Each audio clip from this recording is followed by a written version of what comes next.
Okay, this one is going to be a supplementary to the other perpetual energy devices using generators. A new generator design. New generator design. Okay. Here, you remember the old steam engines on a train that moved a piston this direction and that. When the piston moved this way, it moved a rod that was connected to this little joint-looking thing right here.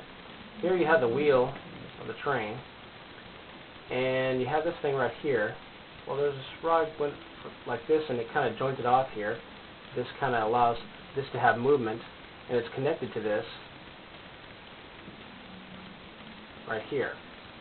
And what happens is when this piston moves back, this moves this part this way and causes it to come back around. As this moves this way, it spins this. So when that comes around this way, the piston moves like this, back and forth like this. Well, this part also moves back and forth like this. And as it's moving back this way, it's moving from, like, you know,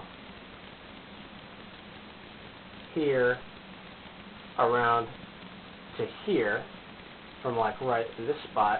As it's pushing this way, well, actually, it'll be going this way. Train, I guess, would be traveling this way. Anyway, piston moves this way, and it turns it like this so that the train can move this way, which is actually not exactly the way it should be. But anyway, you get the idea that this is moving. This is moving up and down. This part of the arm right here, from here to here, is moving like this. Okay? Like that. And this arm is constantly going like this. This is connected right there, and it spins around like this. Well, you know, as this is spinning around, this is moving like this. Okay, from there to there. And it would come around to here, and at one point it would be right there, you know, as it's spinning around. And this would be moving back and forth, of course, to accommodate this spinning movement right here. Let's reverse this.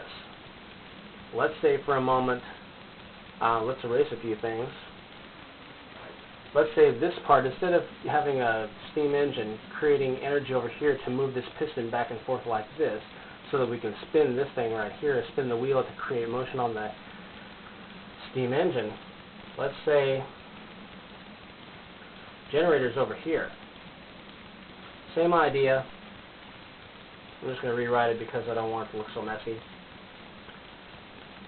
Same idea, but here you got this thing is going to spin, and the arm that's connected here and here, we're going to have this being what's spinning from whatever power source. And what we're going to do is use one of those perpetual energy devices to spin this thing.